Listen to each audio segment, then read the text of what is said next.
అందరం కలిసి చదువుకున్నాం. 3 సమూయేలు గ్రంథం 13వ అధ్యాయం 14వ వచనం. అందరం కలిసి చదువుకున్నాం.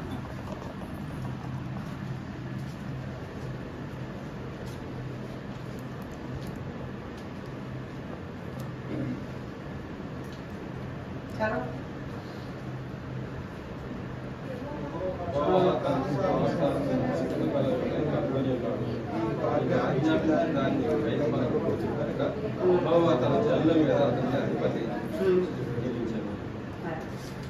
A man after his own heart. A man after his own heart. అంటే ఆయన చిత్తానుసారమైన మనుషుల్ని కనుక్కున్నాడు. ఎవరు ఆయన చిత్తానుసారమైన మనుషులు?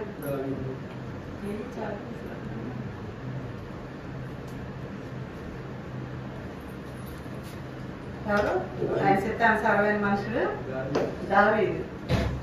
అందుకే నా పిల్లలకి చిన్నపిల్లలకి కావాలని నేను ఈ వాక్యం చెప్తున్నాను. దావీదు అంటే అందరికీ తెలుసు పెద్దవాళ్ళకి, కానీ చిన్నపిల్లలకి యవనస్తులకి ప్రత్యేకంగా వాళ్ళకి సరిగ్గా తెలియదు అని నేను చెప్తున్నాను అనమాట. ఎందుకంటే నేను దేవుని తెలుసుకున్నప్పుడు నాకు దావీదు అంటే కానీ లేకపోతే ఆదికాండం కానీ ఏమీ తెలియదు, ఒకరి పేరు కూడా తెలియదు. ఇప్పుడు మనము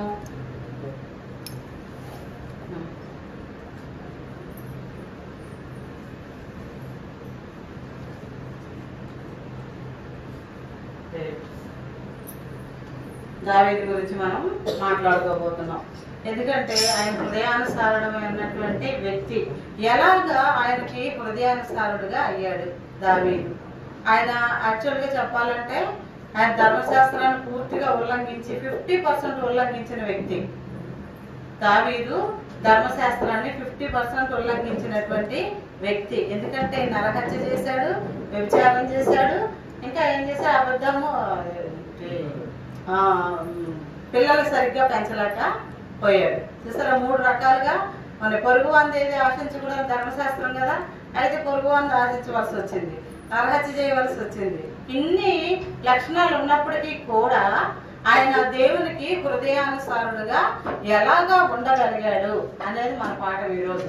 ఎలా ఉండగలుగుతాం? మన జీవితాల్లో అనేకమైన హద్దుబాట్లు, పొరపాట్లు మన జీవితాల్లో జరుగుతూ ఉన్నప్పుడు మనము దేవునికి హృదయానుసారంగా ఎలాగా ఉండగలము అంటే అది సాధ్యమేనా?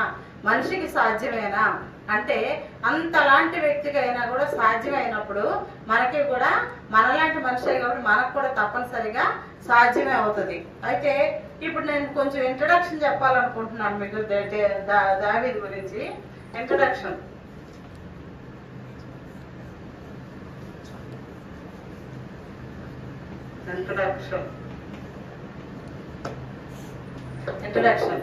దావీదు అనే పేరుకి ప్రియుడు అని అర్థం. ఏమని అర్థం అమ్మా? దావీదు అనే పేరుకి ప్రియుడు అని అర్థం. అంతేకాదు దావీదు ఒక కుటుంబంలోని ఒక లాస్ట్ పర్సన్.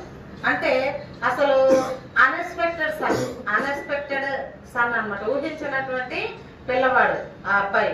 అంతేకాదు ఆ అబ్బాయి అసలు గొర్రెలు కాపాడు, షెపర్డ్ బాయ్.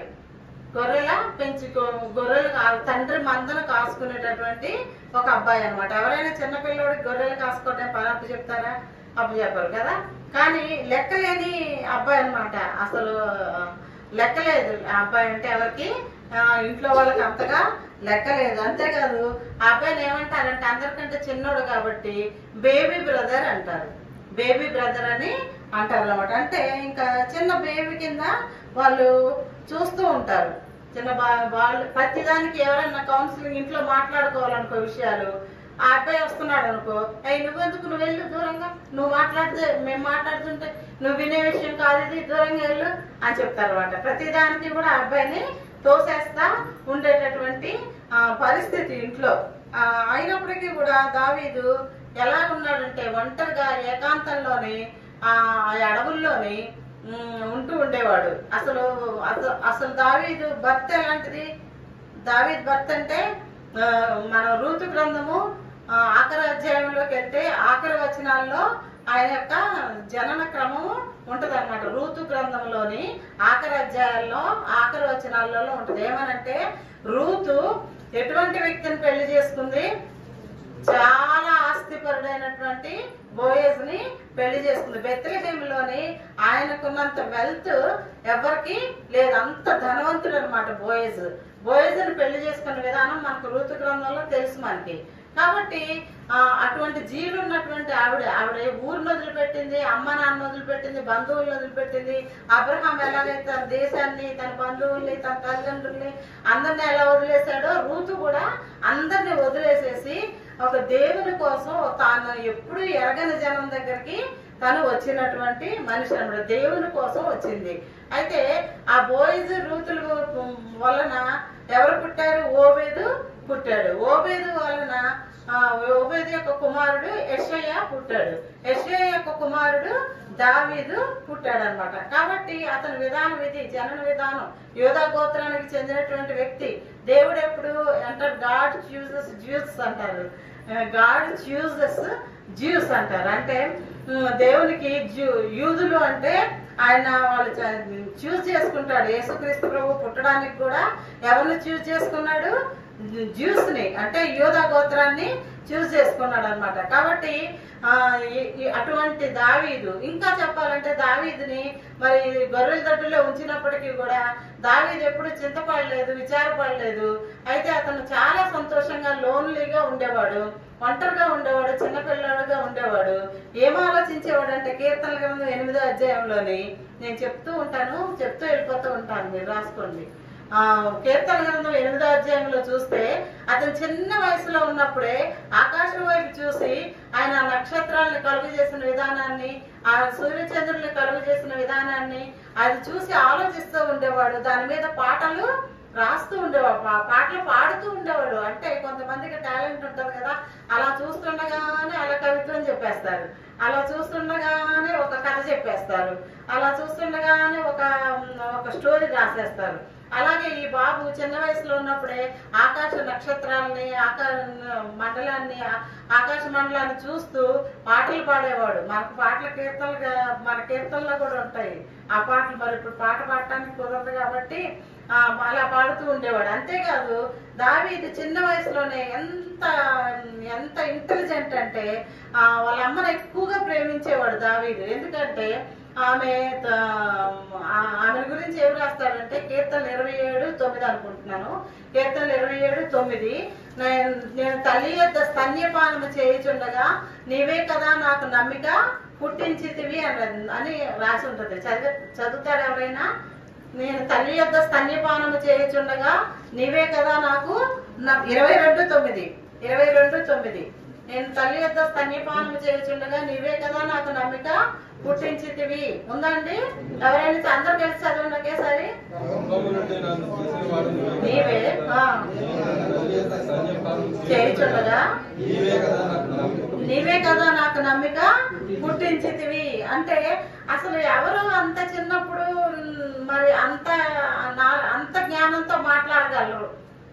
దేవుడిచ్చిన జ్ఞానం తప్పించి అంత చిన్న అబ్బాయి, మరి గొర్రెలు కాసుకునే అబ్బాయి ఇంత మంచి మాటలు, అంత మంచి కీర్తనలు అక్కడి నుంచి అంత చిన్నప్పటి నుంచి రాస్తున్నాడంటే అతను ఎంత ఆనందిస్తున్నాడు దేవునితో. అంటే తండ్రి యొక్క గొర్రెలను కాసేటప్పుడు ప్రతి గొర్రె మీద కాన్సన్ట్రేషన్, ప్రతి గొర్రె మీద కేర్, అంటే జాగ్రత్త, అంత చాలా జాగ్రత్తగా తీసుకునేవాడు తండ్రి యొక్క గొర్రెలను కాసేటప్పుడు.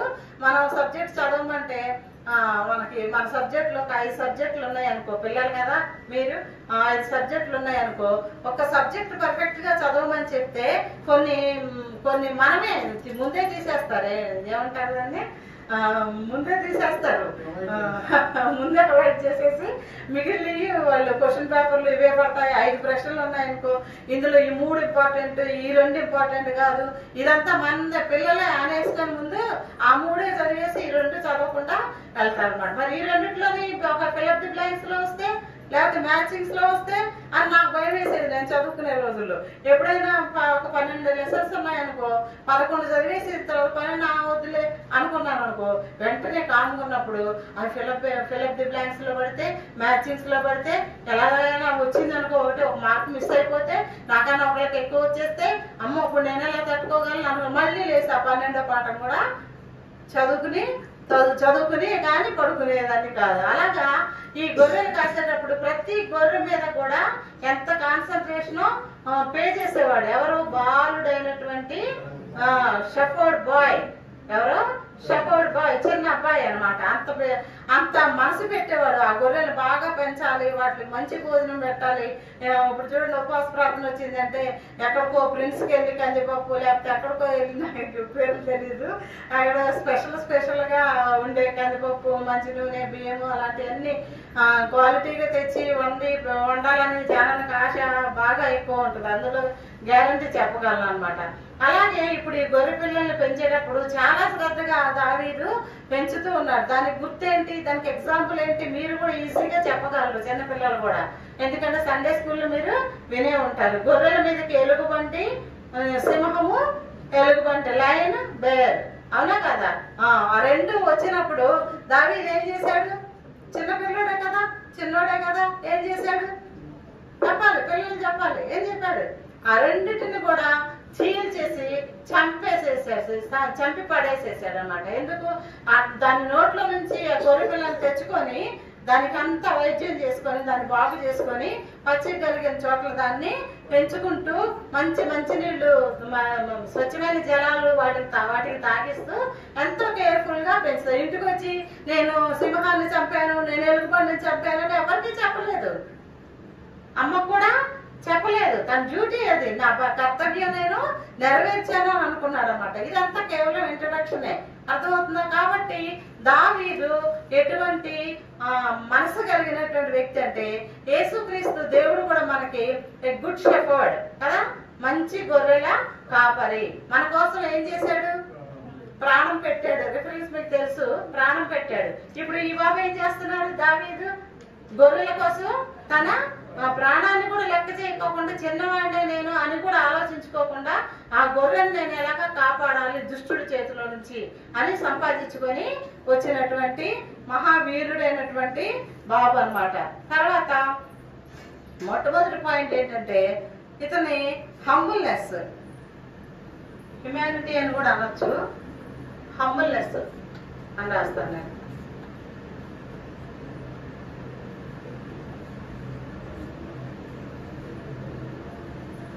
హంబుల్నెస్, హ్యుమానిటీ అని కూడా రాసుకోవచ్చు. హంబుల్నెస్ ఎటువంటి హంబుల్నెస్ అంటే ఈ హంబుల్నెస్ అనేది బయట ఒకటి లోపల ఒకటి అనేది ఉండదు. బయటకు ఒకటి మాట్లాడేసి లోపల ఒకటి ఉంచుకునేదాన్ని హంబుల్నెస్ అనరు. అప్రైట్ పర్సన్ అంటారు అనమాట. అంటే స్ట్రైట్ గా తన హృదయంలో ఏముందో అదే మాట్లాడతాడు అనమాట. అటువంటి మనస్తత్వం కలిగినటువంటి వ్యక్తి.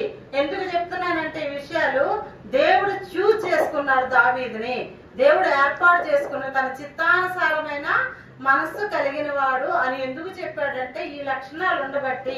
గొర్రెల కొరకు ప్రాణం పెట్టే తత్వం ఉంది.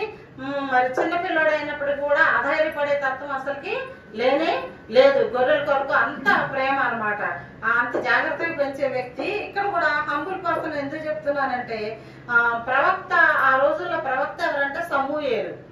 ఆ రోజుల్లో ప్రవక్త ఎవరు? సమూయేలు అంటే ఆ రోజుల్లో ఇశ్రాయేలీయుల జనాంగం అందరికీ కూడా చాలా భయభక్తులు, చాలా గౌరవం. ఆయన వస్తున్నాడు అని అంటే సమాధానంగా వస్తున్నాడా, అసమాధానంగా వస్తున్నాడా అనే భయం ఉంటది అన్నమాట వాళ్ళకి.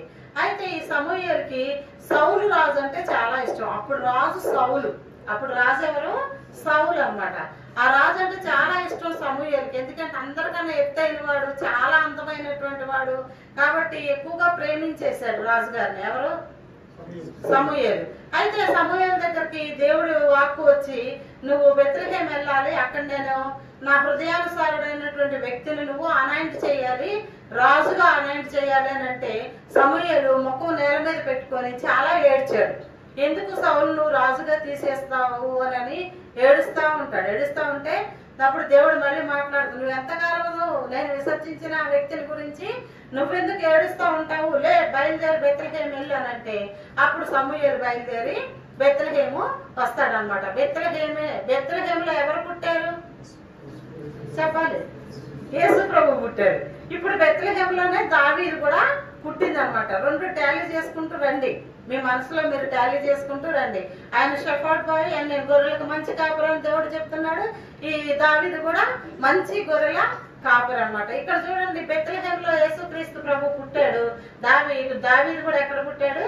బెత్లెహేంలోనే పుట్టాడు అనమాట. సమూయేలు వచ్చాడు. వచ్చిన తర్వాత యెషయా ఇంటికి వచ్చాడంట. యెషయా ఇంటికి రాగానే ముందు మొట్టమొదటి ప్రశ్న ఏంటంటే, వాళ్ళు దండం పెట్టి బహువినయంగా సమాధానంగానే వచ్చారా మీరు అని అడుగుతారు. అంటే సమాధానంగానే వచ్చాను, నేను ఇక్కడ బలి అర్పించాలి అని చెప్తాడు. ఎందుకంటే సౌలుకి రాజుగా అభిషేకించడానికి నేను వెళ్తున్నాను అని సౌలుకి తెలిస్తే ఏం చేస్తాడు? సమూయేలుని కూడా చంపేస్తాడు. ఎందుకంటే చాలా మంది ప్రవక్తలను చంపినటువంటి వ్యక్తి. ముందు వస్తుంది ఎంతమంది ప్రవక్త, 85 మంది సేవకులను చంపినటువంటి వ్యక్తి సౌలు. కాబట్టి నేను బలి అర్పించడానికి వస్తున్నాను అని చెప్పి సమూయేలు బెత్లెహేంలోని యెషయా ఇంటికి వెళ్ళాడు అనమాట. వెళ్తే అప్పుడు ఇందాక చెప్పాను కదా, ఒక అబ్బాయి అసలుకి అన్నోన్ పర్సన్ అని, అసలు అన్ఎక్స్పెక్టెడ్ బాయ్ అని, అసలు అన్కౌంటబుల్ అని చెప్పాను కదా. దావీదు ఒక అబ్బాయిని పక్కన తీసేస్తున్నాడు. 8 మంది సంతానం. 8 మంది సంతానంలో 8వ అబ్బాయి ఎవరు? దావీదు అనమాట. అయితే మీ కొడుకుల్లోనే ఒక కొడుకుని నేను అనాయింట్ చేయాలంటే, మీకు తెలిసిన సంగతి, అనాయింట్ చేయాలంటే అప్పుడు ఎవరెవరిని తీసుకొస్తాడు? యెషయా తన పెద్ద కుమారుడు ఎలియాబు. ఎలియాబు అంటే చాలా ఎత్తుగా, అందంగా, తెల్లగా, చాలా బాగుంటాడు అనమాట. పైగా మంచి ఎడ్యుకేటెడ్ మిలిటరీ మ్యాన్ అతను. కాబట్టి ఎలియాబు అయి ఉండొచ్చు, రాజుగా అభిషేకించేది ఈ పెద్ద అబ్బాయిని అయి ఉండొచ్చు అనుకొని, ఆ రోజుల్లో పెద్ద అబ్బాయి కంటే చాలా చాలా గొప్ప అన్నమాట పెద్ద అబ్బాయి అంటే. అయితే ఎలియాబుని తీసుకొని వస్తారన్నమాట. ఎలియాబుని తీసుకొని వస్తే ఎలియాబు అనే పేరుకి ఏమని అర్థం అంటే, ఎలియాబు అంటే God is my father. Eliab అంటే గాడ్ ఈజ్ మై ఫాదర్ అని అర్థం అనమాట. ఎలియాబుని తీసుకొని వస్తే దేవుడు ఏమంటాడంటే, ఎలియాబు కాదు అని చెప్తాడు. ఈ అబ్బాయి కాదు, నేను అభిషేకించవలసిందని దేవుడు మాట్లాడతాడు. ఆ తర్వాత అభినదాబుని తీసుకొని వస్తాడు. అంటే గాడ్ ఈజ్ నోబుల్ అని అర్థం అనమాట. అభినదాబుని తీసుకొని వస్తే అతనికి పేరు అర్థమేంటి? గాడ్ ఈజ్ నోబుల్ అని అర్థం అనమాట. తర్వాత అతను కూడా కాదంటాడు. తర్వాత షమ్మాని తీసుకొస్తాడు. షమ్మాని తీసుకొని వస్తే షమ్మా అనే పేరుకి ఏమని అర్థం అంటే,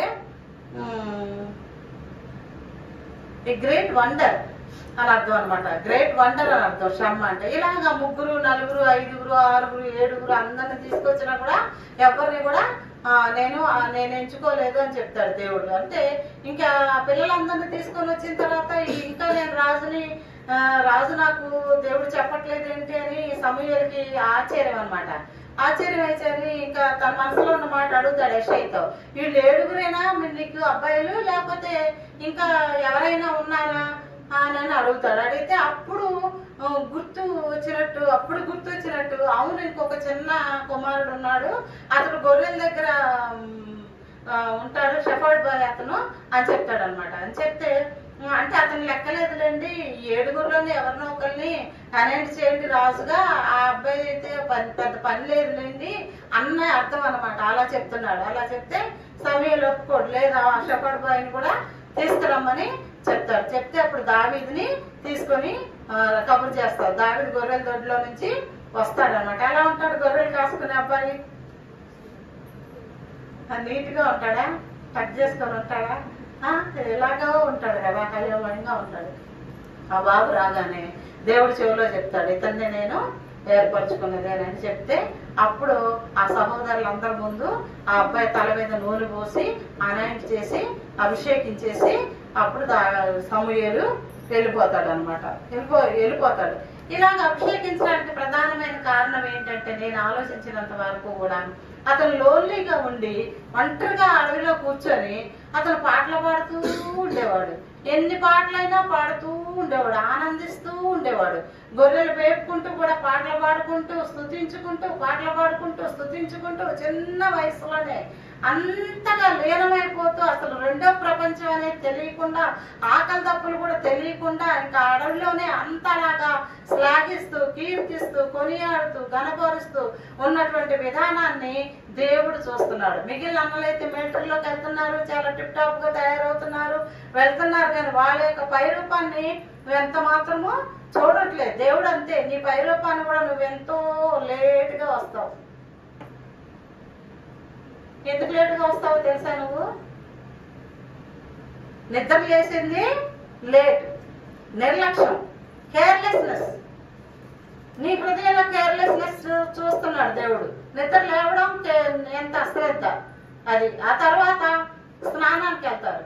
స్నానానికి వెళ్ళిన ఇంకా రారు బాత్రూమ్ వచ్చి బయటికి.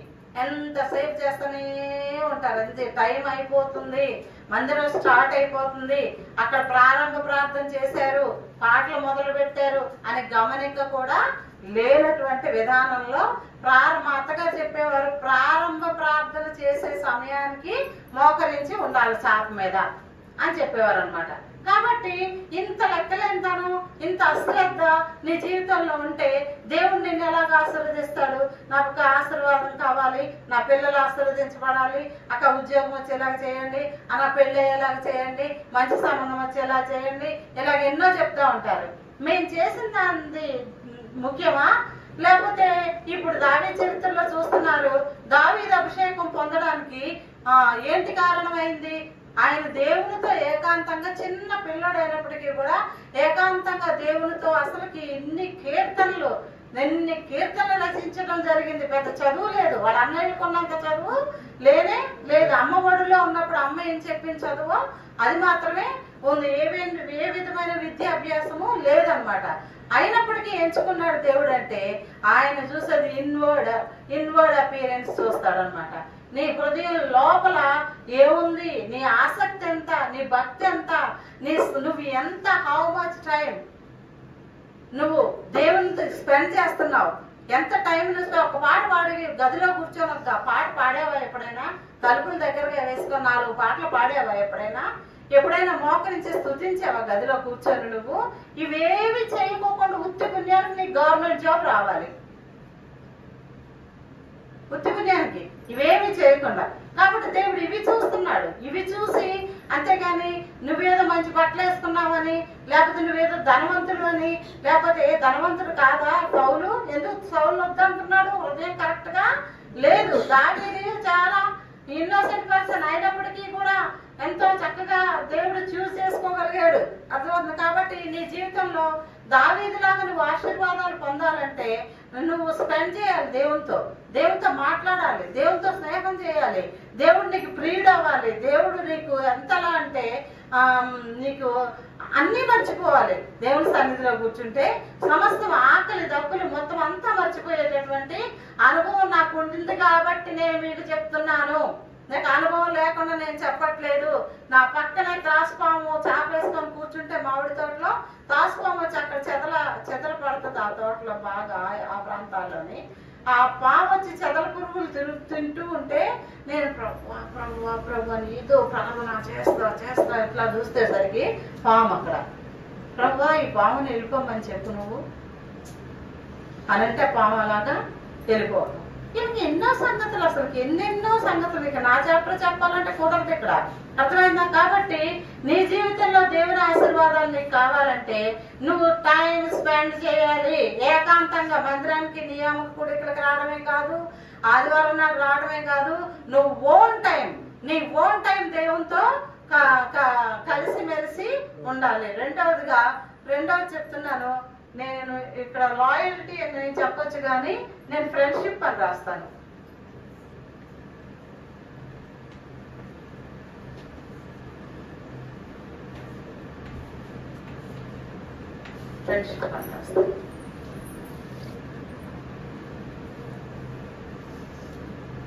ఫ్రెండ్షిప్ అని రాస్తున్నాను నేను. లాయల్టీ అని రాయొచ్చు, రాజభక్తి అని కూడా అనొచ్చు.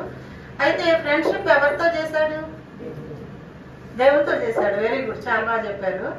నెక్స్ట్ ఎవరితో? మనుషుల్లో ఎవరితో చేశాడు? సౌలు కుమారుడు యోనాతానుతో స్నేహం చేశాడు అనమాట. యోనాతాను గుర్తించాడు ఏమనంటే దావీదు నెక్స్ట్ కింగ్. మా నాన్న ఇప్పుడు సౌలు కొడుకు మా నాన్న ఇప్పుడు రాజు కదా, కానీ మా నాన్న తర్వాత నేను రాజును అవ్వాలి. కానీ ఇది దేవుని చిత్తం కాదు.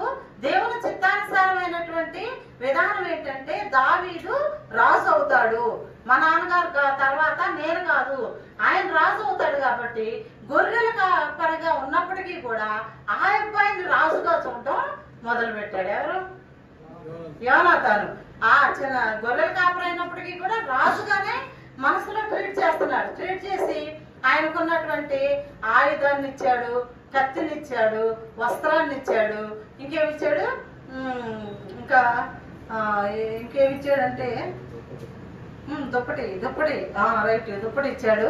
ఇలాగా అన్ని ఇచ్చేసి ఎంతో స్నేహం చేస్తున్నాడు. చూడండి 11-17 సామెతల్లో మీకు తెలుసు ఏంటిది, చాలా బాగా తెలిసిన వచ్చిన ప్రోవెబ్స్.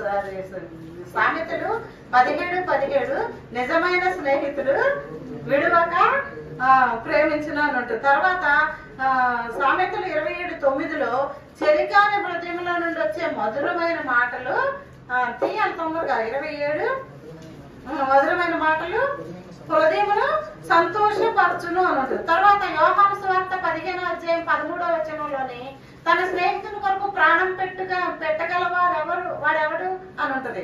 స్నేహితుల కొరకు ప్రాణము 15:13 యోహాను సువార్త. ఎక్కువైన ప్రేమ గలవాడు ఎవడు అని ఉంది. చూసారా? కాబట్టి ఫ్రెండ్షిప్ అంటే అటువంటిది.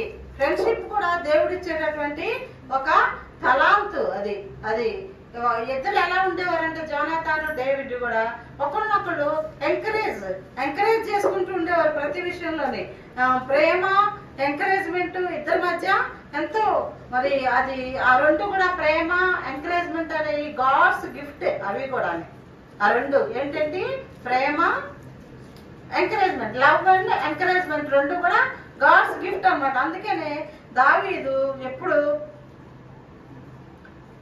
దావీదుతో ఏమన్నా అంటాడంటే యోనాతాను, దావీదు నువ్వు రాజు అవుతావు, అయిపోయిన తర్వాత నేను ఉండను, మేము చనిపోతాము, కానీ నా కుటుంబాన్ని మాత్రం జ్ఞాపకం చేసుకో అని చెప్తాడు. అంత కాన్ఫిడెంట్ అన్నమాట. అంత కాన్ఫిడెంట్ రాజు అవుతాడు అని ఖచ్చితమైనటువంటి ఒపీనియన్ ఎవరికి ఉంది?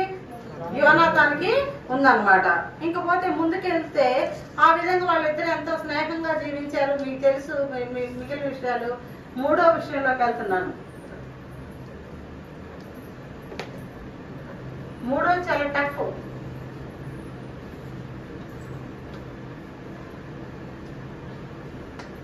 కేవ్స్ ఎక్స్పీరియన్స్ అంటే ఇది నేను ఇదివరకు పాఠంలో కూడా చెప్పాను. ఒక పనికి మాలిన వాడు రూపసి అనేటటువంటి పాఠంలోనే నేను చెప్పాను కూడా మీకు. నేను మళ్ళీ ఇప్పుడు చెప్తున్నాను. గుహ అనుభవం అంటే ఈ సౌలు తరుగుతా ఉన్నాడు. సౌలు ఏమో తరుగుతున్నాడు. ఎందుకంటే ఈ అబ్బాయి నెక్స్ట్ రాజు అవుతాడని తెలిసిపోయింది. ఆ నోట ఈ నోట పడి రాజుగారి నోట్లో కూడా చెవిలో కూడా పడింది. కాబట్టి ఈ అబ్బాయి బ్రతికుంటే నా కొడుకు యోనాతాను రాజు అవ్వడు. కాబట్టి ఈ అబ్బాయిని ఏం చేయాలి చెప్పండి? చంపేయాలి.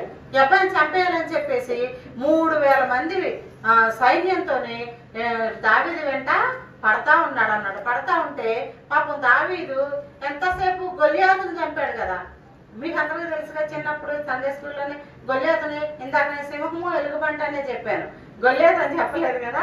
ఇందాక యోనాతాను ఫ్రెండ్షిప్ చేసే టైంలోనే యోనాతాను ఫ్రెండ్షిప్ చేయడానికి ప్రధానమైన కారణం ఏంటంటే ఫిలిస్తీన్ సైన్యంలో ఉన్నటువంటి గొల్లియాతుని దావీదు సునాయాసంగా చంపేశాడు. ఎలా చంపేశాడు? కత్తితోనా? ఒడిసెల రాయితో. ఎన్ని రాళ్ళు తీసుకున్నాడు? 5 రాళ్ళు తీసుకున్నాడు. ధర్మశాస్త్రం కంఠపాఠం చేయాలి ఇశ్రాయేలీలందరూ కూడా. వాళ్ళు నోరు తెరిస్తే ధర్మశాస్త్రం అనే పదం రావాలి.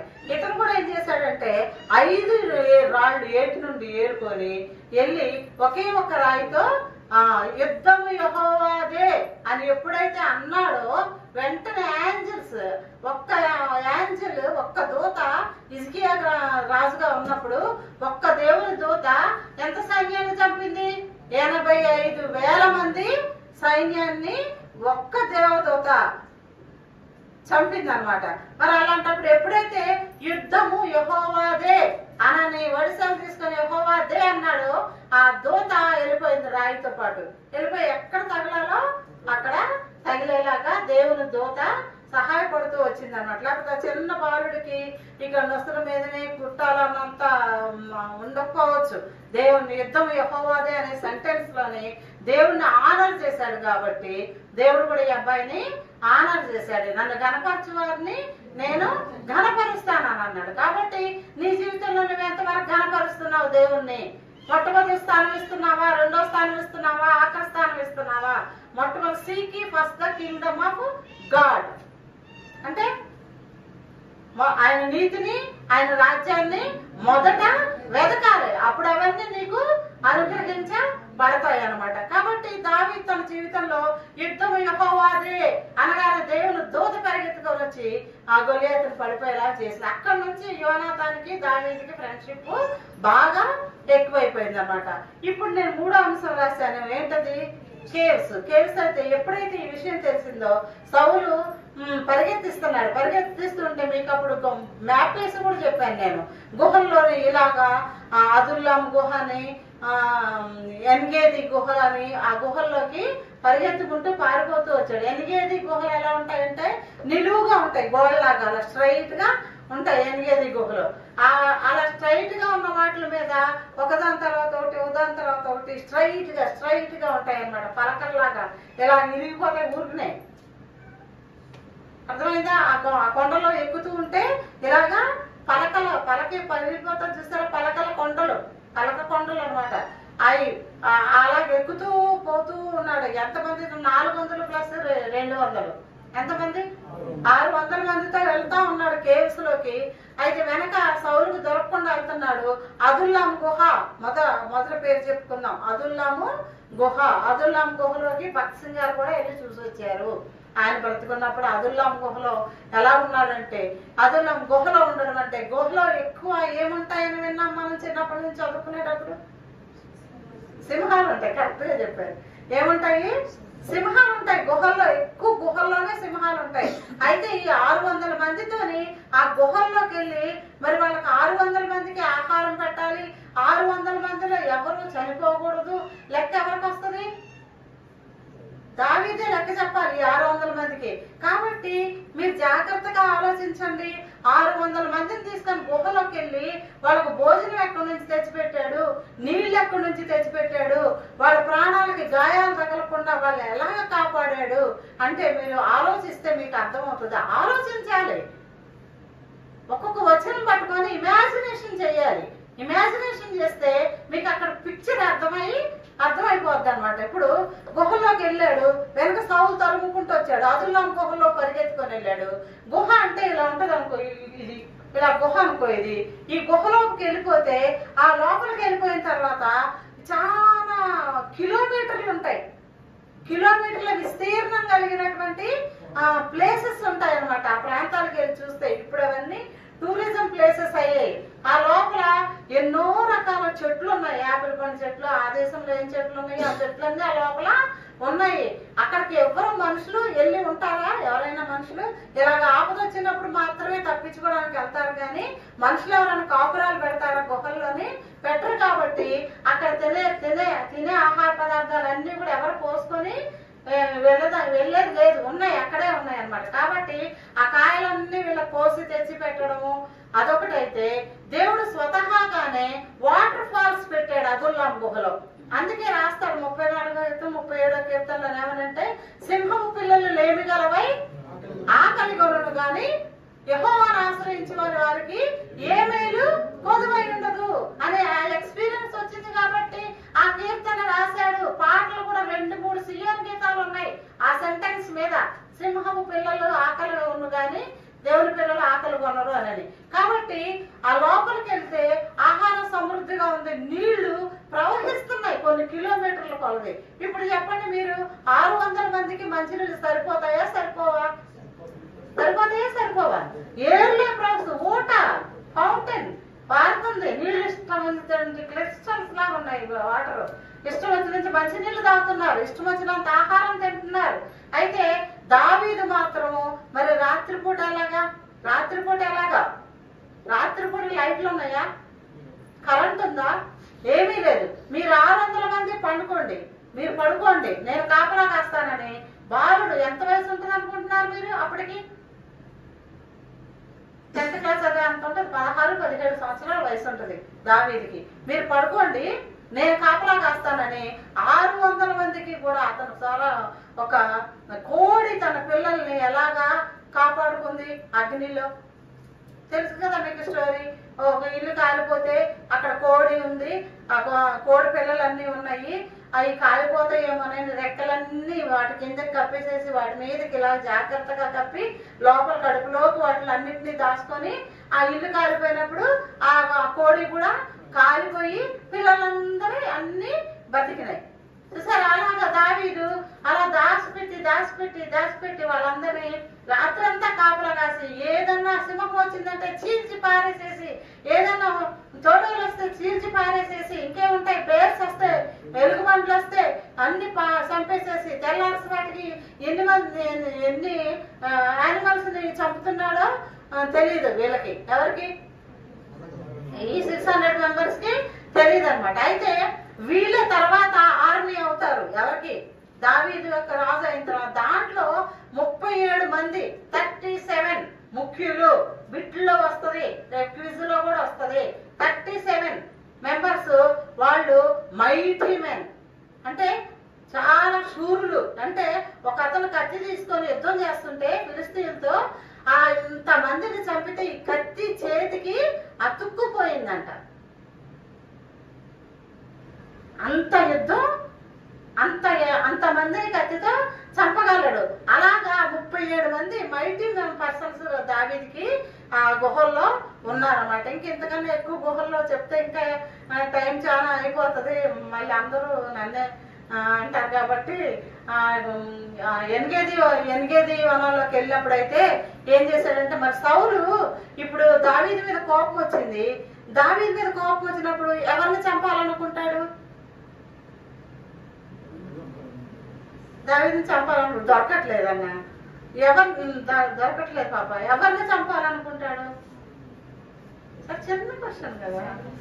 వాళ్ళ అమ్మ, వాళ్ళ నాన్న, వాళ్ళ అన్నయ్యలు, వాళ్ళందరూ కుటుంబం ఎక్కడుందో ఆ కుటుంబం దగ్గరికి వెళ్ళి ఆ కక్ష ఇంకేం చేస్తారు? మరి తీరట్లేదు. కక్ష తీరకపోతే వాళ్ళ దగ్గరికి వెళ్ళిపోవాలనుకుని వాళ్ళని చంపాలనుకుంటాడు. కాబట్టి వెంటనే వాళ్ళ పేరెంట్స్ ని, వాళ్ళ అన్నదమ్ముల్ని మొత్తం అందరినీ తీసుకొని మోయాబు దేశానికి వెళ్తాడు. ఎనిగేది ఎక్స్పీరియన్స్ లో, అంటే 2వ గుహ ఎక్స్పీరియన్స్ లో అందరినీ మోయాబు దేశానికి తీసుకుని వెళ్ళి అక్కడ రాజుగారితో మాట్లాడి వచ్చే అధ్యాయ వచనాల్లో ఉంది, మీరు చదివితే జాగ్రత్తగా.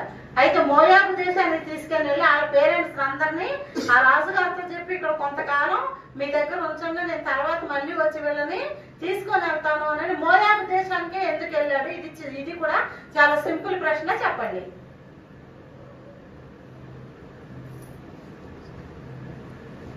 మోయాబు దేశమే కదా రూతుది. రూత్ ఎవరు?